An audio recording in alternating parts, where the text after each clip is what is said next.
now. President Biden's use of the word crisis to describe the migrant surge at the border has been getting a lot of attention. Up until now, he has been calling it a challenge. And here with more on this and other political headlines is former State Senate President Mike Haridopolos. Good to see you, Mike. Hope you had a good weekend. We did. Good morning, Amy. Good. All right. So President Biden seems to now be acknowledging that this is, in fact, a crisis. Why the change in verbiage here? Well, I'm glad to see he recognizes the truth here. This is clearly a crisis. It's a crisis of the highest proportion on a humanitarian level. As you and I discussed last week, Amy, so many undocumented children are coming across the border in waves at this point, record numbers, 2 and 3 times the normal amount, and it did cause dramatic problems. And of course, a lot of these folks are coming over with COVID, et cetera. It's become a real challenge. And as you know, President Biden's original person who gets control of the border is already out.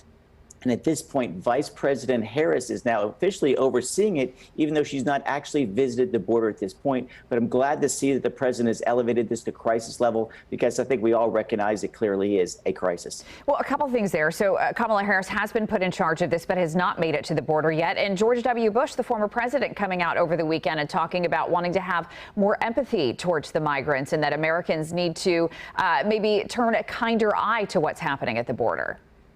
Well, I think without doubt we want to do it in a smart way. I think the president is correct in the sense that we need to solve the problem. For too long, this has been a political football, and there's an opportunity to create a program that makes sure something that's happening right now doesn't happen again. Clearly, we had a lot of success for the last few years building the wall, having a better organized system. But at this point, it's up to lawmakers to step up, do the right thing, because a lot of people who are coming into this country right now are doing so illegally, and they're actually getting citizenship in some cases before people are playing by the rules. It's time to reward those folks who are playing by the rules, come up with an organized system that works better so you don't have this chaos right on our southern border.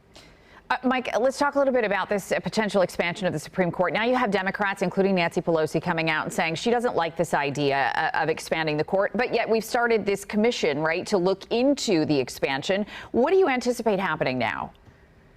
Well, this commission is made up of primarily liberal academics, and I think you're going to see them promote the idea of one of two things. One, either expanding the court from 9 to 13 that has been jostled about in the headlines a bit over the last few days, or maybe even the idea of term limits, that a person would only serve on the Supreme Court for a specified period of time.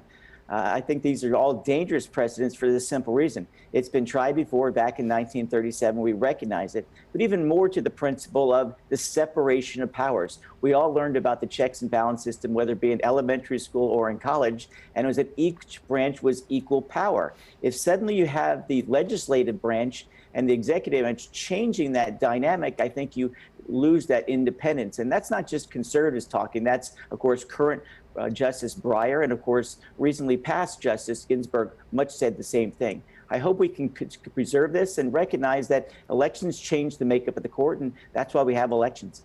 All right. Always good to talk to you. Former State Senate President Mike Haridopolos, thanks for taking the time to be with us this morning.